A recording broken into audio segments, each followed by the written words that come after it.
देखो बेटा, सब लोग यूज करते होगे किसे, यूपीआई को। करते हो कि नहीं करते? ये कोई नई चीज नहीं है आपके लिए, है क्या नई चीज? किसी भी प्रकार से कोई नई चीज नहीं है कि नया डेटा है आपके लिए यूपीआई। ठीक है। सबसे पहले यदि हम बात करें कि यूपीआई का फुल फॉर्म क्या होता है, यूपीआई कहलाता है बेटा क्या, यूनिफाइड पेमेंट इंटरफेस। ठीक है। अभी ये बहुत ज़्यादा लाइमलाइट में है क्योंकि भारत इकलौता ऐसा देश है जिसने कयामत ला दी है यूपीआई के ट्रांजैक्शन। पूरी दुनिया में कहीं पे भी इतना ज़्यादा प्रयोग यूपीआई का नहीं हो रहा है जितना ज़्यादा होता है कहाँ, इंडिया में। और विश्व के बहुत से बड़े बड़े देश हैं जिन्होंने इस मेथड को अपने देश में लागू किया है। उन देशों के नाम भी हमें याद रखना। कुछ देश ऐसे हैं जिनकी कहना चाहिए ओहदा भारत से काफ़ी छोटा है, लेकिन बहुत से देश ऐसे हैं जिनका ओहदा भारत से बड़ा है। ठीक है। तो यूनिफाइड पेमेंट इंटरफेस एक रियल टाइम भुगतान प्रणाली है। रियल टाइम भुगतान प्रणाली का अर्थ क्या होता है, तुमने जिस क्षण पैसा ट्रांसफर किया उसी क्षण दूसरे के अकाउंट में पैसा पहुंचा। ऐसा नहीं कि 2 दिन बाद पहुंच रहा, 3 दिन बाद पहुंच रहा, जैसा पहले हुआ करता था। लेकिन अब तो क्या होता है, जिस क्षण आपने ट्रांजैक्शन किया उसी क्षण पैसा दूसरे के अकाउंट में पहुंचेगा। इसको कहा जाता है क्या, रियल टाइम भुगतान प्रणाली, जिसकी शुरुआत भारतीय राष्ट्रीय भुगतान निगम अर्थात एनपीसीआई द्वारा वर्ष 2016 में की गई थी। तो कौन सी संस्था है बेटा जिसने यूपीआई शुरू किया था? भारतीय राष्ट्रीय भुगतान प्रणाली अर्थात एनपीसीआई। ये याद रखोगे, ना आरबीआई है, ना एसबीआई है, ना वित्त मंत्रालय है। ये एक अलग ही संस्था है। कौन सी? भारतीय राष्ट्रीय भुगतान निगम, जिसने शुरू किया है किसे, एनपीसीआई के लिए। यह प्रणाली आईएमपीएस अर्थात इमीडिएट पेमेंट सर्विस, क्या फुल फॉर्म होता है आईएमपीएस का? इमीडिएट पेमेंट सर्विस पर आधारित है, जो उपयोगकर्ताओं को बिना बैंक विवरण साझा किए केवल एक वर्चुअल पेमेंट एड्रेस के माध्यम से भुगतान की सुविधा प्रदान करती है। क्या यूपीआई करते समय आपको बार बार डालना पड़ता है बैंक अकाउंट नंबर? एक बार फीड हो गया फिर उसका वर्चुअल एड्रेस बन जाता है या क्यूआर कोड बन जाता है, बस उसी पर बार बार आपको ट्रांजैक्शन करना होते हैं। ठीक है। तो इसको क्या बोलते हैं, आईएमपीएस अर्थात इमीडिएट पेमेंट सर्विस। कौन सी सर्विस कहलाती है? Immediate payment service. UPI mobile app के माध्यम से कार्य करता है। ठीक है, जैसे भीम, ठीक है, या फिर गूगल पे, फोन पे, पेटीएम। ये सारी जो ऐप है इनका बेसिक स्ट्रक्चर किस पर आधारित है? यूपीआई। और यूपीआई का full form unified payment interface. ठीक है। इसमें से जो भीम ऐप है, ठीक है, ये भारत सरकार की ऐप हो जाती है। बाकी गूगल पे, फोन पे, पेटीएम ये प्राइवेट संस्थाओं की ऐप है। क्लियर है? तो इस चीज को याद रखोगे, कौन सी संस्था है? एनपीसीआई। आईएमपीएस का फुल फॉर्म क्या है? Immediate payment interface. और ये कैसी प्रणाली है बेटा? रियल टाइम भुगतान प्रणाली है। मतलब जिस क्षण तुमने ट्रांजैक्शन किया उसी क्षण तुम्हारे अकाउंट में पैसा आ गया। ठीक है, इतना क्लियर हुआ? इतना क्लियर हुआ कि नहीं हुआ? चलो अब अपन आगे चलते हैं, इसका विवरण चेक करते हैं कि यूपीआई क्यों लाइमलाइट में रहा है। अगर हम जुलाई 2025 मतलब अभी इसी माह के आंकड़ों की बात करें, जब से यूपीआई बना है तब से लेकर अभी तक, ये चालू कर दो, जब से यूपीआई बना है तब से लेकर अभी तक अगर वर्तमान के आंकड़ों की बात करें तो कुल लेन देन का मूल्य कितना हो चुका है यूपीआई का? 24.03 लाख करोड़। कितना? 24.03 लाख करोड़ का ट्रांजैक्शन हुआ है। आप इमेजिन कर सकते हो आंकड़ा, लाख करोड़, इतने का ट्रांजैक्शन हुआ है किसके माध्यम से? यूपीआई के। ठीक है। कुल ट्रांजैक्शन की यदि बात करें तो 18.39 अरब ट्रांजैक्शन हो चुके हैं। कुल उपयोगकर्ता कितने हैं? 49.1 करोड़, ये भारत में है। ठीक है। कुल व्यापारी मतलब इन उपयोगकर्ताओं में से व्यापारी लोग कितने हैं? 6.5 करोड़ व्यापारी हैं और कुल बैंक जो इससे जुड़े हैं वो है 675 बैंक। मतलब प्राइवेट और निजी सभी प्रकार के बैंकों को यदि मिलाएं तो कितने प्रकार के बैंक इससे जुड़े हुए हैं? 675 अलग अलग, छोटे और बड़े, प्राइवेट और सरकारी, सभी प्रकार के बैंक इससे जुड़े हुए हैं पूरी दुनिया के। ठीक है, नहीं, ये आंकड़ा इंडिया का है, लेकिन यूपीआई जिन्होंने अपना लिया है वो कितने बैंक हैं टोटल? 675। ठीक है, अब इसका आधार क्या है? क्यों इतनी तेजी से ये यूपीआई ट्रांजैक्शन बढ़ा है? क्योंकि सरकार ने क्या किया? नोटबंदी कराई। ठीक है, नोटबंदी कराने से क्या हुआ कि पहले जो पैसा था लोगों ने अपने घरों पर रखा हुआ था, नोटबंदी हुई तो वो पैसा वहां से निकला। अब वो पैसा वहां से निकला तो क्या हुआ? अकाउंट का पैसा लोगों ने यूज करना शुरू किया। जब लोगों ने अपने अकाउंट का पैसा प्रयोग करना शुरू हुआ तो उसका अर्थ क्या है? लोगों ने जब अपने अकाउंट का पैसा प्रयोग करना शुरू किया तो क्या हुआ? कैसे करोगे प्रयोग? नोट तो तुम्हारी जेब में है नहीं। ठीक है, उसके भी पहले तुम्हें याद हो तो जनधन खाते खुलवाए थे सरकार ने। किसके आधार पर खुले थे ये खाते? आधार कार्ड के आधार पर। ठीक है, और मोबाइल कनेक्टिविटी जो है गांव-गांव तक पहुंची, डिजिटल भुगतान प्रणाली की शुरुआत हुई और इस क्षेत्र में एक क्रांति आ गई। ठीक है, इसलिए लोगों ने बहुत तेजी से प्रयोग करना शुरू किया किसे? यूपीआई को। फिर डेटा की कीमतों में भारी गिरावट आई। कैसे? 2014 में 1 जीबी का डेटा कितने का होता था? 308 रुपए का। तो वही 2022 में कितने का हो गया? मात्र 9 रुपए का। 9.5 भी नहीं, 9 रुपए के आसपास का हो गया 1 जीबी डेटा। और डेटा फास्ट भी हो गया क्योंकि पहले 3G चलता था, 4G चलता था, अब डेटा कैसा हो गया? 5G। तो 5G नेटवर्क ने डिजिटल पहुंच को गांव-गांव तक पहुंचा दिया। इसलिए ज़्यादा से ज़्यादा यूजर्स बढ़ गए किसके? यूपीआई के। ठीक है, अब इसकी मुख्य विशेषताएं क्या हैं बेटा? तो इंटरऑपरेबिलिटी। इंटरऑपरेबिलिटी का मतलब होता है एक ही ऐप से आप बहुत सारे बैंक खातों को मैनेज कर सकते हो। एक ही यूपीआई एड्रेस पर आप मर्ज कर सकते हो किसे? बहुत सारे बैंक खातों के लिए।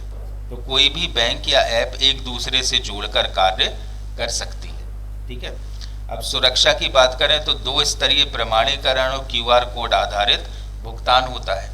एक तो तुम्हारे मोबाइल का जो कहना चाहिए स्क्रीन लॉक है वो डालना पड़ेगा, उसके बाद यूपीआई। तो 2 स्तरों पर इस पर सुरक्षा है। कोई या कई बैंक खातों का एकीकरण हो गया, जैसे स्टेट बैंक में अलग पैसा पड़ा है, तुम्हारे यूनियन में अलग है, एचडीएफसी में अलग है। अब आप एक ही फ़ोन पे के एड्रेस पर बहुत सारे खातों को मैनेज कर सकते हो। होता है कि नहीं होता? ठीक है, तो एक ही ऐप से कई खातों का संचालन हो जाएगा। वॉलेट का एकीकरण हो गया। वॉलेट का एकीकरण मतलब उन खातों से पैसा ले लेकर तुम अपने डिजिटल वॉलेट में भी डाल सकते हो। जैसे आपने 1000 रुपये निकाल लिए एचडीएफसी से, 2000 निकाल लिए स्टेट बैंक से, 5000 निकाल लिए यूनियन से और अपने जो वॉलेट है उसमें डाल दिए। ठीक है, इमरजेंसी फंड के तौर पर। तो अब केवाईसी आधारित प्रीपेड वॉलेट का भी यूपीआई से जोड़ा जा सकता है। क्लियर है? तो ये बहुत सारे कहना चाहिए तथ्य हैं जिनके कारण लोगों ने यूपीआई को अपनाया है। इसमें सबसे बड़ी चीज क्या है? सरकार ने लोगों के पहले ही जनधन खाते खुलवा दिए थे। और जनधन खाते खुलवाने का अर्थ क्या है? ऐसे लोग जो कहना चाहिए बैंक अकाउंट नहीं खुलवाते थे, उनकी सब्सिडी भी अब सीधे कहाँ आने लगी? बैंक अकाउंट में। नगद नहीं, नगद का तो परिचालन बंद कर दिया। तो इसका परिणाम क्या हुआ? इसका परिणाम क्या देखने को मिला हमारे लिए? कि लोगों को खुलवाने पड़े जनधन खाते और उन्हीं खातों के माध्यम से संचालन हुआ किसका? यूपीआई का। अब यूपीआई जो पहले सिर्फ इंडिया तक रेस्ट्रिक्टेड था, अब उसको विश्व के अन्य देशों ने भी अपनाना शुरू कर दिया। ठीक है, जैसे भारत की यूपीआई को अब 7 देशों ने मान्यता दे दी है। विश्व के कितने देशों ने मान्यता दी? 7। फ्रांस ने, ये याद रखना है आपको, फ्रांस में भी चलने लगा है ये। यूएई में, सिंगापुर, भूटान, नेपाल, श्रीलंका और मॉरिशस। कितने देश हो गए हैं? 7। कौन कौन से? France, UAE, Singapore, Bhutan, Nepal, Sri Lanka और मॉरिशस। इन 7 देशों के नाम तुम याद रखोगे तभी तुम उस प्रश्न को हल कर पाओगे कि किस देश ने मान्यता नहीं दी है। 7 देशों ने दी है, इन 7 के नाम याद रखोगे तभी तुम आइडेंटिफाई कर पाओगे कि कौन सा ऐसा देश है जिसने मान्यता नहीं दी। अब फ्रांस में तो एक बहुत ही बड़ा जो है यूरेका मूवमेंट था, जब फ्रांस की आईफिल टावर में चढ़कर उन लोगों ने लॉन्च किया था किसे? यूपीआई के लिए। तो फ्रांस में यूरेका मूवमेंट क्या था कि यूनेस्को स्थल कौन सा? आईफिल टावर, ये जो बना हुआ पीछे दिखाई दे रहा है आपको, ठीक है, यहां से भारत की यूपीआई का शुभारंभ हुआ है। ठीक है, तो फ्रांस में बहुत पुरजोर तरीके से समर्थन किया गया किसका? यूपीआई का। ठीक है, अब हाल ही में भीम 3.0 ऐप लॉन्च हुई है। ठीक है, ये सरकारी ऐप है और बहुत ज़्यादा सिक्योर्ड है और इसमें बहुत सारे एडवांस फीचर्स जो हैं आपको मिल गए हैं। कैसे? इसमें खर्चों का विश्लेषण आ जाता है, तुम्हारी इनकम कितनी है और तुमने कहाँ कहाँ पर कितना कितना पैसा खर्च किया है, वो तुम्हारे लिए सही है कि नहीं। ठीक है, बिल भुगतान या बिल रिमाइंडर, स्प्लिट पेमेंट, बहुभाषी समर्थन आदि नई सुविधाएं इसमें शामिल की गई हैं। किसमें? भीम 3.0 पर। वैसे हम जो हैं, हमें फ़ोन पे या गूगल पे के स्थान पर क्या चलाना चाहिए? भीम ऐप, क्योंकि वो पूर्णतः सरकारी है।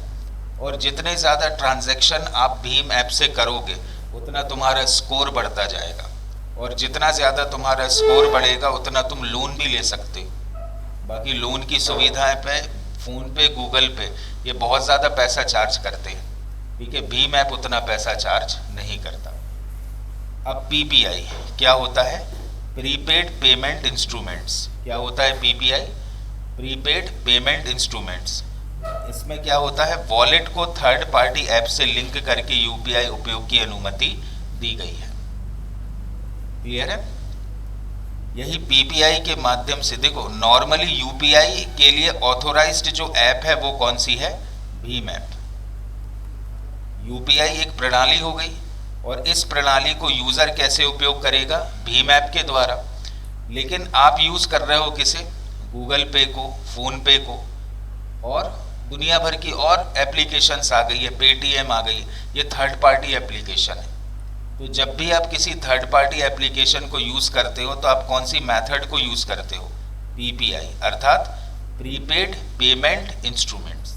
ठीक है, लेकिन इसके सामने बड़ी चुनौती क्या है कि साइबर धोखाधड़ी का शिकार हो सकता है ये भविष्य में, क्योंकि आप सिर्फ 2 लेयर की सिक्योरिटी दे रहे हो। पहली लेयर कौन सी हो गई? तुम्हारे मोबाइल की जो पासवर्ड है वो, और फिर यूपीआई कोड। ठीक है, फिर फिशिंग अटैक हो सकता है, और होते भी हैं लोगों के साथ। फिशिंग अटैक मतलब जैसे नहीं मछली पकड़ने के लिए कांटा डाला जाता, उसी प्रकार से ये जो ऑनलाइन गेमिंग साइट हो रही है, पैसा ले रही है, एक प्रकार का क्या है? फिशिंग अटैक ही है। ठीक है, तकनीकी समस्याएं भी आ सकती, कभी कभी ट्रांजैक्शन ही फेल हो जाता, कभी कभी अटक जाता।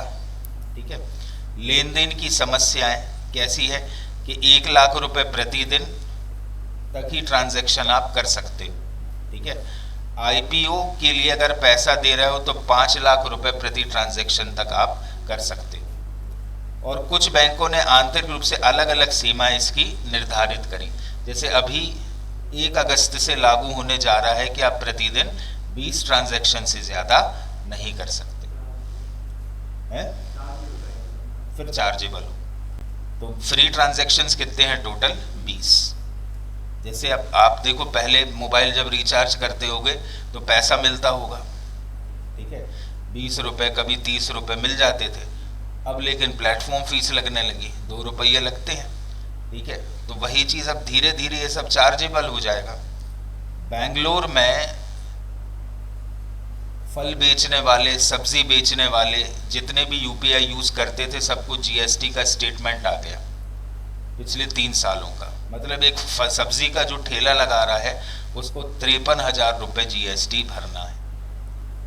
तो वहाँ पर जितने भी व्यापारी, सबने बॉयकॉट कर दिया किसे? यूपीआई को, कि हम यूपीआई से पेमेंट एक्सेप्ट नहीं करेंगे। अपनी दुकानों के बाहर जो है तख्ती लगा दी, हम यूपीआई से पेमेंट एक्सेप्ट नहीं करेंगे। सरकार का मोटिव ही है, पहले सुविधाओं का लालच दिया और उसके बाद काट दिया। ठीक है, हाँ हाँ बिल्कुल नहीं होगा ऐसा, नहीं तो फिर क्या होगा, एंड भुगतान किसको करना पड़ेगा, ग्राहक को। तो अगर तुम कैश में ले रहे हो, अभी भी होता है ऐसा, कैश में सामान ले रहे हो तो हम आपको 2% कम में दे रहे हैं, और यदि आप यूपीआई से पेमेंट कर रहे हो तो जितना बिल बना उतना आपको देना पड़ेगा। अब क्या होगा, अगर यूपीआई से पेमेंट करना तो बिल पर जितने परसेंट उसका लगेगा बिजनेसमैन का, उतना परसेंट वो ग्राहक से वसूल करेगा। ठीक है, ऐसा हो नहीं सकता, लेकिन अब बोल रही है सरकार कि ऐसा होगा ही होगा। बच रहे हैं, लेकिन कहना चाहिए वैल्यू तो नोट से ही बनती है ना भाई। जैसे तुम्हारी सैलरी है 1 लाख रुपए, तो 1 लाख का जो फंड है वो डिजिटली थोड़ी ना ट्रांसफर हुआ, तुम्हारे अकाउंट में डिजिटली आया है, लेकिन जिस विभाग ने तुम्हें सैलरी दी है उसने तो कमाया है किसके आधार पर, फिजिकली कमाया, तो उसने कहीं ना कहीं तो वो चीज़ स्टोर करी है, तभी उस ट्रांजैक्शन की एक वैल्यू बनी है। ठीक है, तो इतना याद रखोगे बेटा यूपीआई के विषय में। अब अपन नेक्स्ट टॉपिक की ओर चलते हैं। ये बेटा एक बहुत कहना चाहिए कि विशेष प्रकार की बर्ड है जिसको कहा जाता है क्या, हॉर्नबिल। हॉर्नबिल क्या करती है, इसकी एक विशेष आदत होती है, एक तो ये कहना चाहिए कि पलायन करने वाला पक्षी है। ठीक है, जैसे अब आपने देखा होगा ये वाला कौन सा एरिया है भारत का, पश्चिमी घाट।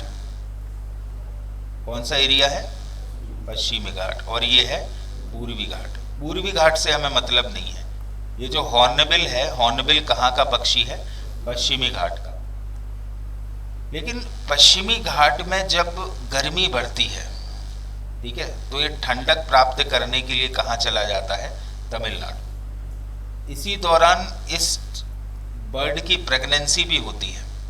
ठीक है, तो आपने देखा होगा कि पेड़ों में जो पुराने पेड़ होते हैं, पुराने पेड़ में एक यहाँ पर छेद होता है, बहुत पुराना पेड़ यदि हो जाए तो ये चिड़िया जो मादा चिड़िया होती वो क्या करती है, इस गड्ढे में अंदर बैठ जाती है महीनों के लिए, जब तक कि उसके अंडे प्रॉपर तरीके से हैच नहीं हो जाते और उसके जो बच्चे हैं वो चलने फिरने या उड़ने लायक नहीं हो जाते। ये अंदर ही बैठी रहती, उसको पूरा पैक कर लेती है। ये जो छेद होता है इसको पूरा पैक कर लेती, बस एक होल रहता है जहाँ से जो नर चिड़िया है वो इसको खाना सप्लाई करती है। उस पूरे टाइम पीरियड के दौरान ये बाहर नहीं निकलती है। कौन सी चिड़िया है, हॉर्नबिल। जब इसके बच्चे हैचिंग हो जाती है, एग की अंडे से बाहर आ जाते हैं, चलने लगते हैं और सारे बच्चे मजबूत रहते हैं, तभी ये इस जाल को तोड़कर बाहर आती है। ठीक है, तो एक मतलब कहना चाहिए कि एक सामाजिक प्रकार की चिड़िया बोल सकते हैं अपन इसके लिए, परंतु अभी ये चिड़िया एंडेंजर्ड स्पीसीज में आती है और पूरे भारत में हाल ही में अन्नामलाई राष्ट्रीय उद्यान में इसके संरक्षण का केंद्र स्थापित किया गया है।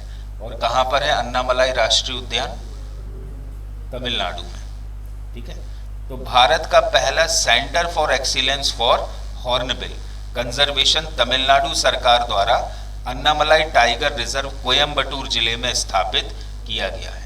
ठीक है, तो याद रखोगे हॉर्नबिल चिड़िया कौन से क्षेत्र की है, पश्चिमी घाट की।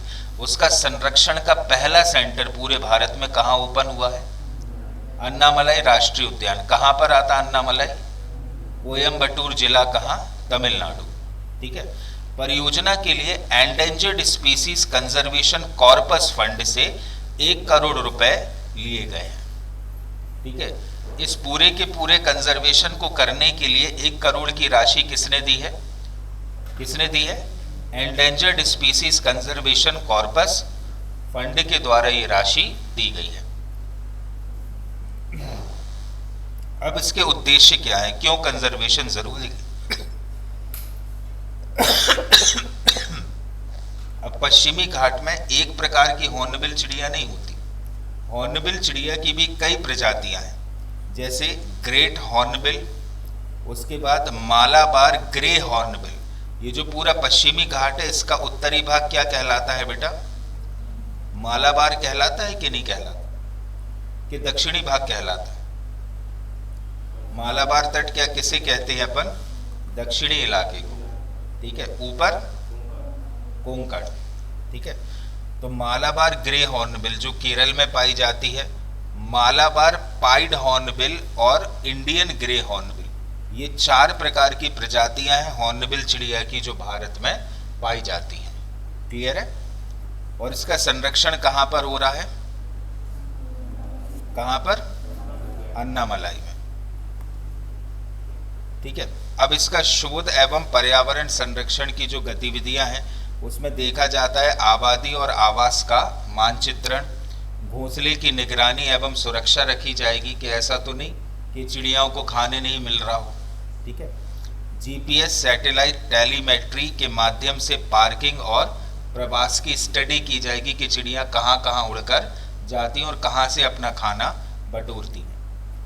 जलवायु प्रभाव का मूल्यांकन होगा कि जो मौसम परिवर्तन हो रहा है या जलवायु परिवर्तन हो रही है उस पर उसका हॉर्नबिल चिड़िया पर क्या प्रभाव पड़ेगा।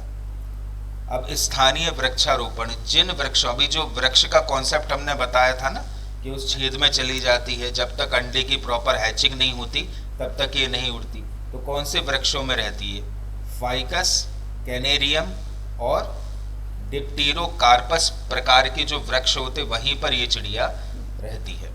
और आर्टिफिशियल नेस्ट बॉक्स की स्थापना की जाएगी, ठीक है। तो कितने का लोन सैंक्शन हुआ है?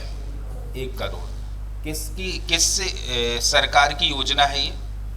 सेंट्रल गवर्नमेंट की नहीं है, तमिलनाडु सरकार की ही योजना है। फिर अब अपन बात करते हैं 23वें विधि आयोग की। 23वें विधि आयोग की बेटा यदि हम बात करें तो जस्टिस दिनेश महेश्वरी को इसका अध्यक्ष बनाया गया है। एक्चुअली बेटा सबसे पहले यदि हम बात करें ना किसकी, विधि आयोग की, तो विधि आयोग एक प्रकार की गैर संवैधानिक संस्था है। कैसी संस्था है? गैर संवैधिक संस्था। इसका अर्थ क्या होता है गैर संवैधिक संस्था का? इसका अर्थ ये होता है कि इस आयोग के बारे में किसी भी प्रकार का कोई भी उल्लेख आपको संविधान में नहीं मिलता। शब्द क्या है? विधि। विधि का अर्थ क्या होता? लॉ। भारत अपने यहाँ लागू करने जा रहा है यूनिफॉर्म सिविल कोड के लिए। अब ये जो यूनिफॉर्म सिविल कोड है इसके तहत जितने भी लोग हैं, ठीक है, उनके लिए एक समान कानून लागू होगा। तो यूनिफॉर्म सिविल कोड कब कैसे लागू करना है, इसके अलावा भी भारत को कौन कौन से नए प्रकार के कानूनों की आवश्यकता होगी, तो ये तुम्हें बता पाएगा सुप्रीम कोर्ट या हाई कोर्ट का कोई रिटायर्ड जस्टिस। तो उनकी अध्यक्षता में इस प्रकार के आयोग बनाए जाते हैं जो भारत सरकार को इस बात की सलाह देते हैं कि निकट भविष्य में भारत को कौन कौन से कानूनों की आवश्यकता होगी। और अभी जो नया आयोग बना है वो कौन सा है? 23वें क्रम का आयोग है, जिसके अध्यक्ष कौन बनाए गए हैं? जस्टिस दिनेश महेश्वरी। इनके बारे में आपको पूरा नॉलेज लेना है। तो जस्टिस दिनेश महेश्वरी को अप्रैल 2025 में 23वें विधि आयोग का अध्यक्ष नियुक्त किया गया। कब की बात है ये? अप्रैल 2025 की। वे 14 मई 2023 को सुप्रीम कोर्ट से रिटायर्ड हुए। तो सुप्रीम कोर्ट के रिटायर्ड जस्टिस है ये। जनवरी 2019 में सुप्रीम कोर्ट में नियुक्त होने से पूर्व वे मेघालय हाई कोर्ट और कर्नाटक हाई कोर्ट के मुख्य न्यायाधीश भी रह चुके। ठीक है, तो इतना आपको याद रखना है किसके विषय में? जस्टिस दिनेश महेश्वरी। कहाँ से सेवानिवृत्त हैं? सुप्रीम कोर्ट से। और सुप्रीम कोर्ट में कब सिलेक्ट हुए थे? 2019 में। एग्जैक्ट डेट बिल्कुल मत याद। 2019 में सुप्रीम कोर्ट में गए थे। रिटायर्ड कब हुए? 2023 में। और अभी अप्रैल 2025 में क्या बना दिया गया उन्हें? 23वें विधि आयोग का अध्यक्ष बनाया गया। ठीक है। और विधि आयोग क्या संवैधानिक संस्था है? कैसी है? गैर संवैधानिक। अब इसमें अकेले दिनेश माहेश्वरी नियुक्त नहीं हुए हैं। 23वें विधि आयोग में कुछ और सदस्य भी हैं, जैसे वरिष्ठ अधिवक्ता, मतलब बहुत बड़े लॉयर। कौन है? हितेश जैन, ये भी सदस्य बनाए गए हैं 23वें विधि आयोग के। बनारस हिंदू विश्वविद्यालय के विधि विभाग के अध्यक्ष प्रोफेसर डीपी वर्मा आयोग के पूर्णकालिक सदस्य नियुक्त हुए। वे 22वें विधि आयोग के सदस्य भी थे। कौन? Professor DP Verma. अब विधि आयोग के गठन से संबंधित जानकारी, तो 23वें विधि आयोग का गठन एक्चुअली 1 सितंबर 2024 को घोषित हो गया था। ठीक है, और इसका कार्यकाल 3 वर्ष का होगा, मतलब 31 अगस्त 2027 तक ये कार्य करेगा।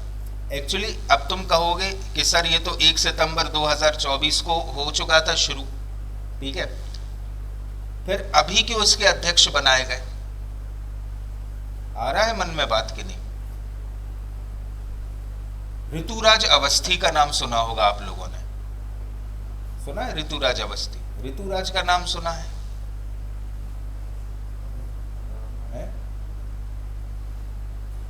ऋतुराज अवस्थी इसके अध्यक्ष थे।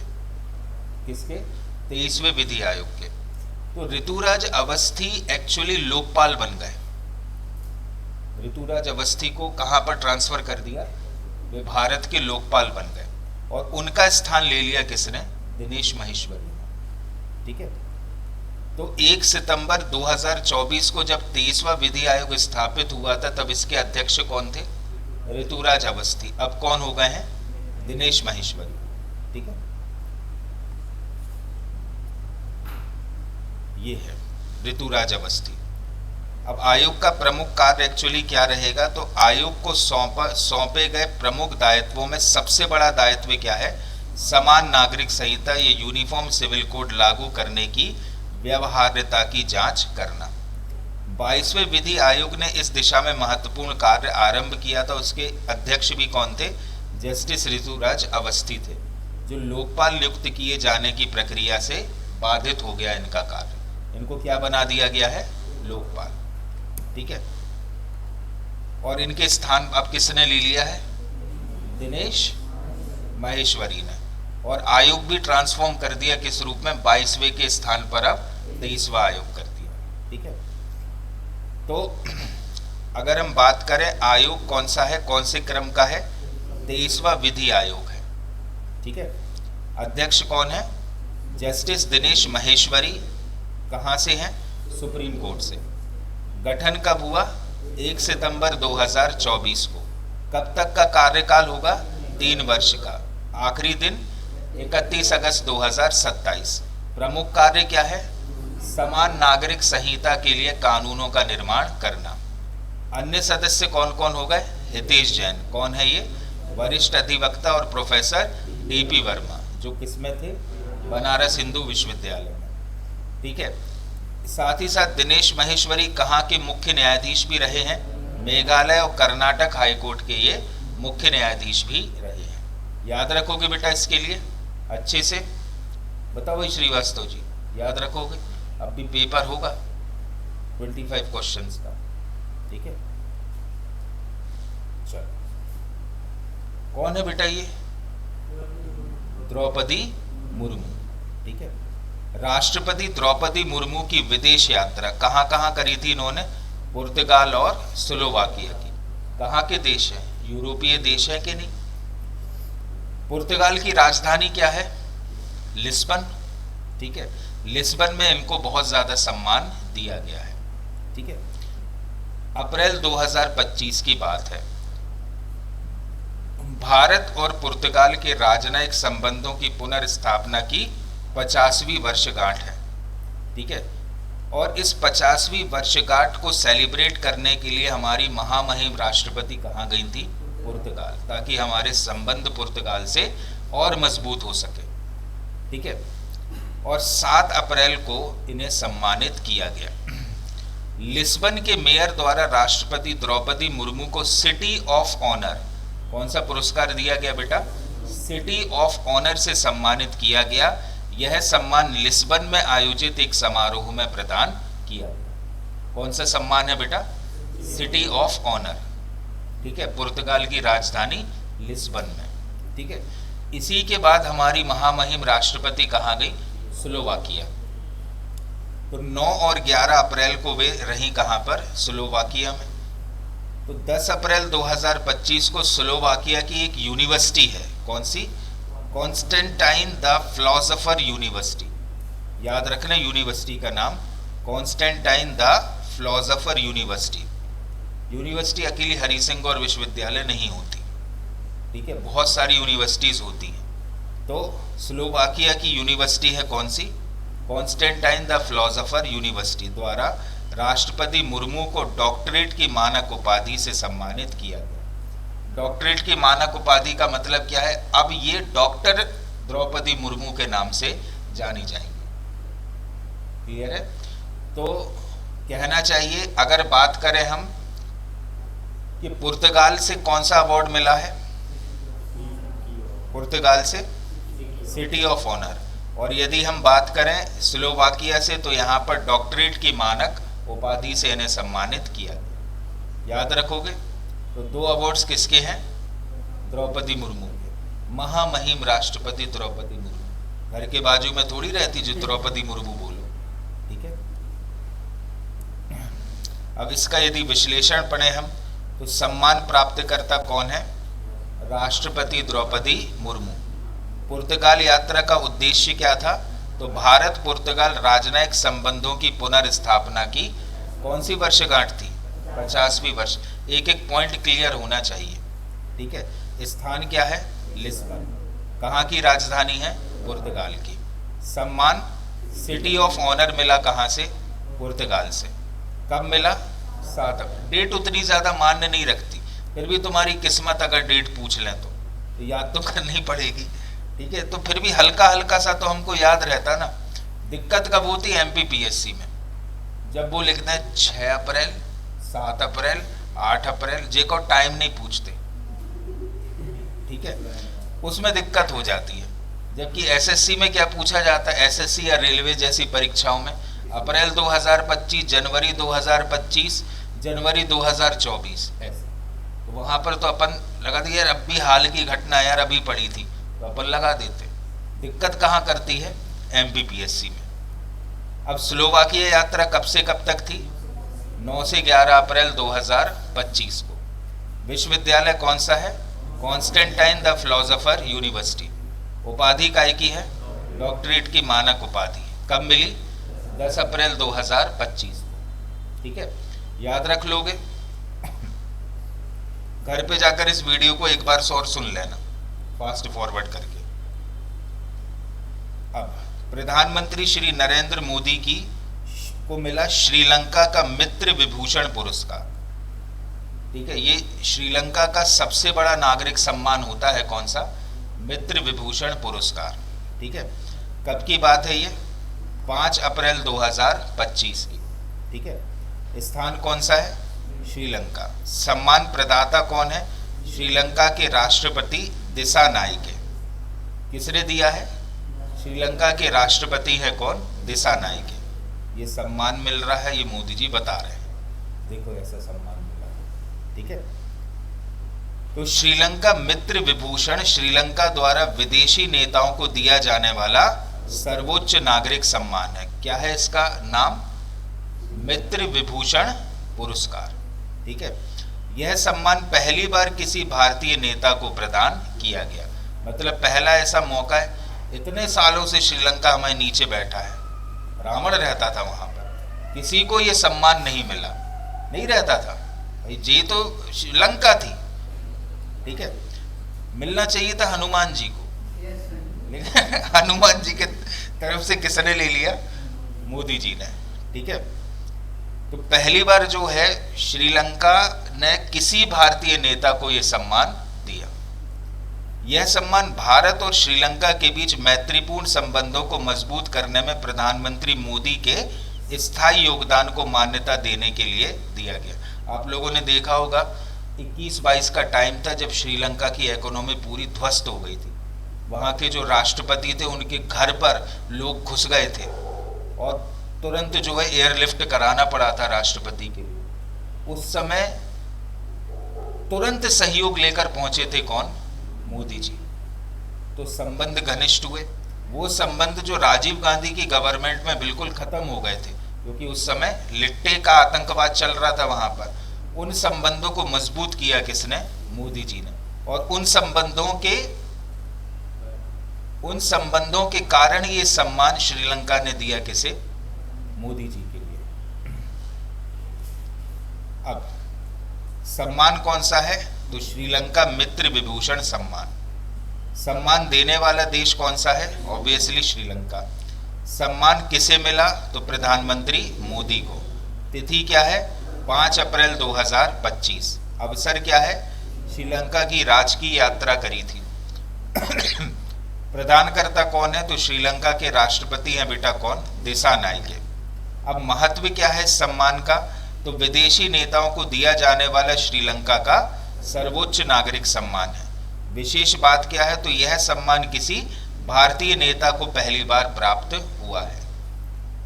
तो यह प्रधानमंत्री मोदी को मिला 22वां अंतर्राष्ट्रीय सम्मान है। मतलब इसके पहले 21 अंतर्राष्ट्रीय सम्मान मोदी जी को प्राप्त हो गए, जो हम आपको पूरी लिस्ट बनाकर आगे आने वाले लेक्चर्स में देंगे।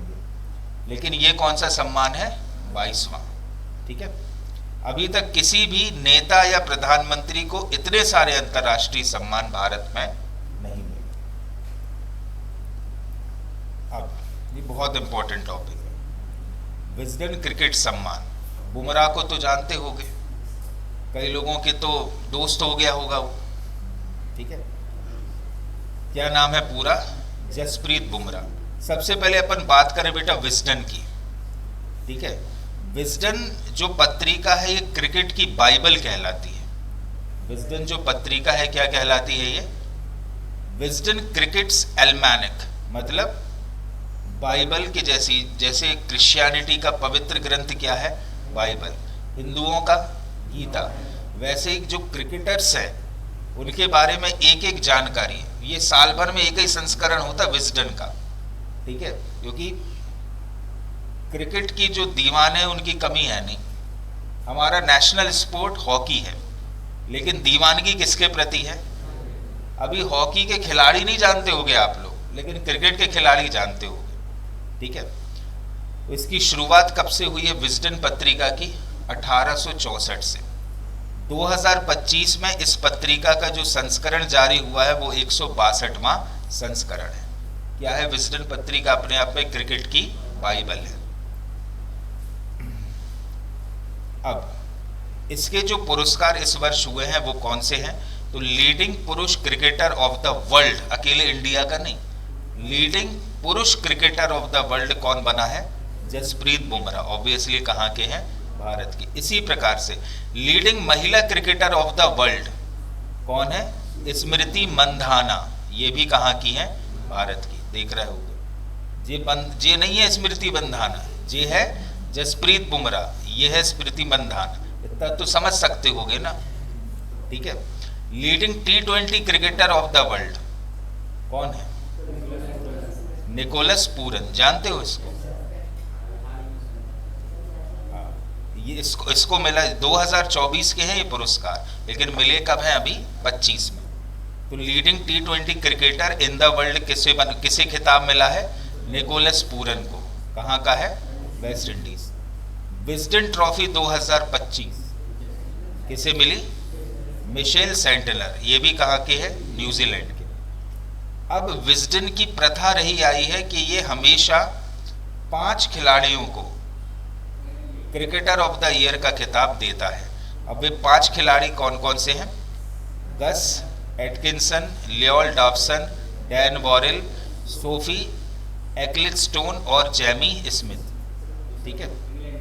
हाँ, ये 5 क्रिकेटरों को महानतम क्रिकेटर घोषित किया गया है। बुमराह का ये दूसरा सम्मान है। मान लो 2022 में वो इन 5 क्रिकेटरों के क्लब में शामिल हो चुका था। ठीक है। और अब जो है leading cricketer of the world मिला है। लेकिन जैसे अपन ने ये वाला सम्मान पढ़ा है ना, 5 क्रिकेटरों को हर साल जो है टॉप क्रिकेटर घोषित करती है विजडन पत्रिका, तो बुमराह घोषित हो चुका है कब? 22 में। ठीक है।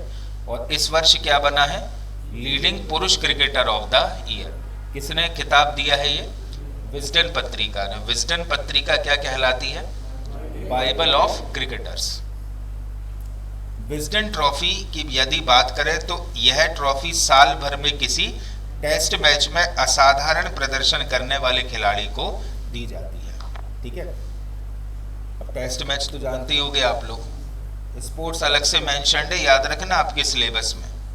ठीक है, और सारे वनडे एग्जामों में कुछ ना कुछ क्वेश्चन स्पोर्ट्स से आते ही हैं। 2025 में ये ट्रॉफी जो विजडन ट्रॉफी है वो किसे मिली है? न्यूजीलैंड के मिशेल सेंटनर को, भारत के खिलाफ पुणे टेस्ट मैच में प्रदर्शन करने के लिए। ठीक है, देखा होगा तुम लोगों ने, देखा था, हम नहीं देखते। अब विजडन के 5 क्रिकेटर ऑफ द ईयर, ये जो ऐतिहासिक परंपरा है कि हर साल 5 क्रिकेटर ऑफ द ईयर घोषित किए जाते हैं, कब से शुरू हुई है? वर्ष 1889 से ये परंपरा प्रारंभ हुई है। दुनिया का सबसे पुराना क्रिकेट सम्मान है और किसी क्रिकेटर को यह केवल एक बार ही दिया जाता है। तो बुमराह को कब मिल गया था? 2022 में। ठीक है, और अभी तक कौन कौन से भारतीय क्रिकेट खिलाड़ी हैं जिनको क्रिकेटर ऑफ द ईयर घोषित किया जा चुका है? देखो,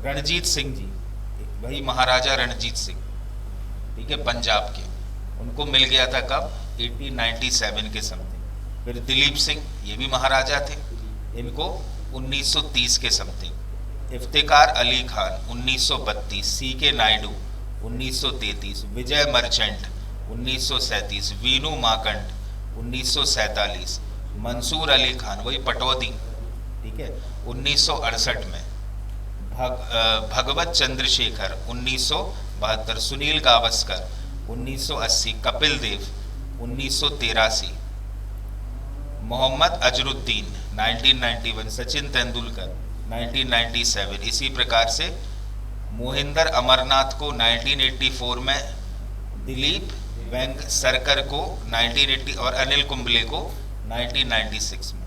फिर ये वो वाले क्रिकेटर है जब तुम पैदा हो गए थे। ठीक है, राहुल द्रविड़ को 2000 में, बीवीएस लक्ष्मण को 2002 में, जहीर खान 2008, शिखर धवन 2014, विराट कोहली 19 में, रोहित शर्मा 22 में, बुमराह को भी कब मिला है? 22 में, और हरमनप्रीत कौर को 2023 में। ठीक है, ये किस में नामांकित हुए थे? जो विजडन की परंपरा है ना 5 शीर्षस्थ क्रिकेटर घोषित करने की, ये इतने भारतीय खिलाड़ी अभी तक घोषित हो चुके हैं। ठीक है, याद रखोगे इतना विजडन के बारे में।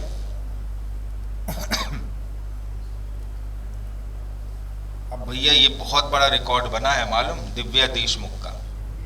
ठीक है, सबसे पहले अपन बात करें कि फाइड क्या है।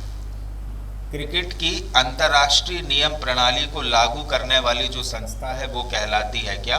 फाइड। ठीक है, ये इसको बिल्कुल कंठस्थ से कर लेना, ये आने वाले एग्जाम्स में पूछा ही जाएगा ये प्रश्न। कौन है गुड़िया? दिव्या देशमुख। ठीक है, नाम क्या है? दिव्या देशमुख। उपलब्धि क्या है? फिडे महिला विश्व कप 2025 की विजेता है। और मालूम, महिला सशक्तिकरण पॉइंट ऑफ व्यू से देखें तो भारत की ही कुलेरू हम्पी को हराया है इन्होंने, जो पहले लगातार कईयों बार से ग्रैंड मास्टर रही हैं, और मात्र 19 वर्ष की बालिका है ये। किसको पराजित किया है? कुलेरू हम्पी के लिए। ठीक है, स्थान कहां पर ये फाइनल हुआ था? बातूमी, जॉर्जिया में एक जगह है, कौन सी? बातूमी, वहां पर विजय।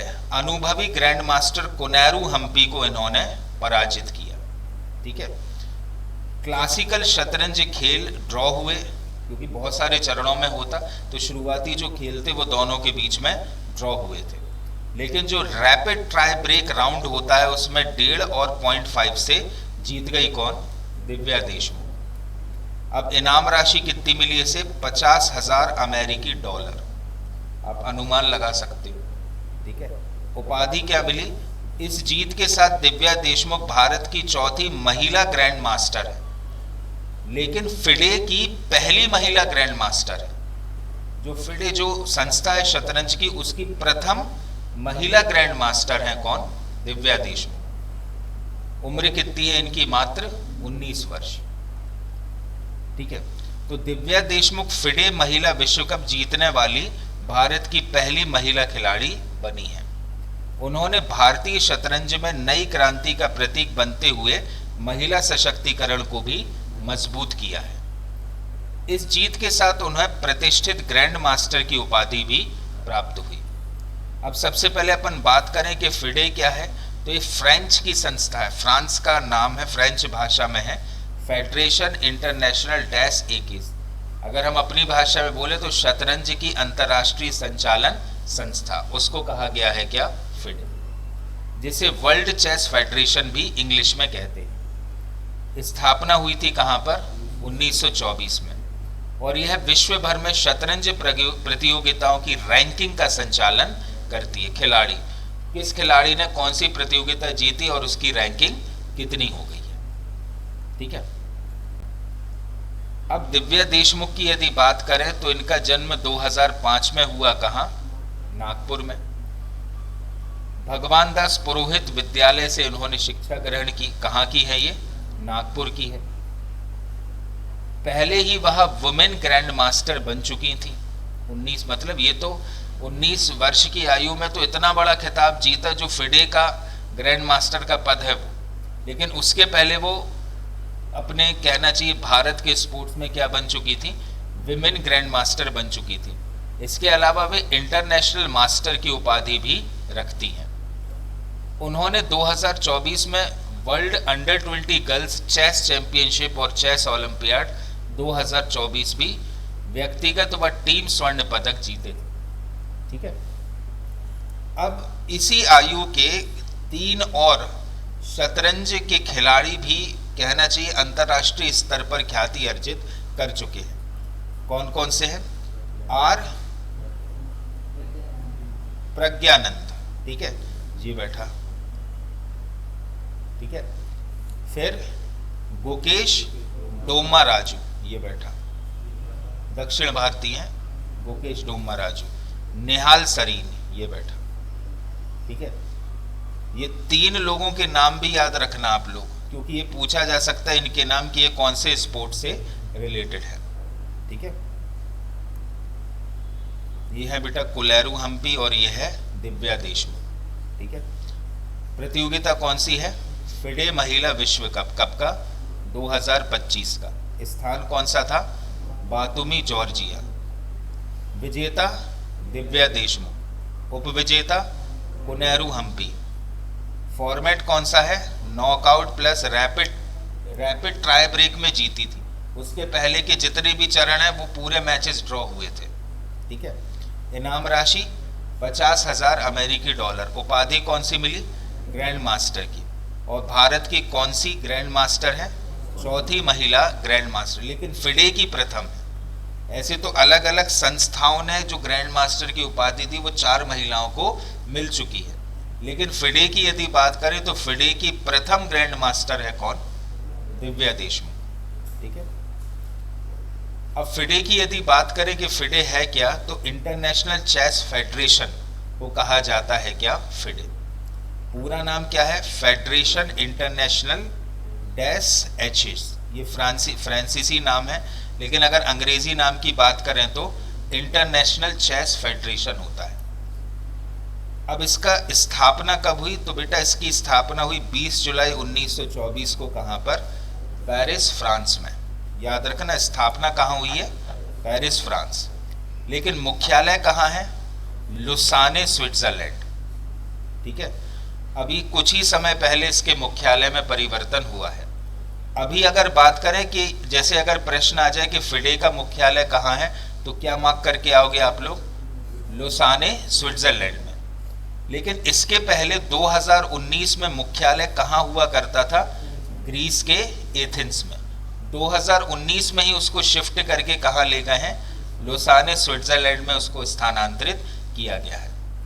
सचिवालय भी कहां पर है इसका? लुसाने में है, लेकिन पहले कहां था? रशिया के एलिस्ता शहर में हुआ करता था। लेकिन अब सचिवालय और मुख्यालय दोनों कहाँ पर अवस्थित है? Lausanne, Switzerland. क्लियर है? लेकिन दिव्या देशमुख ने जो खिताब जीता है, ये प्रतियोगिता कहाँ हुई थी? जॉर्जिया में। ठीक है, इतना जो है बेटा आप लोग याद रखोगे। ठीक है।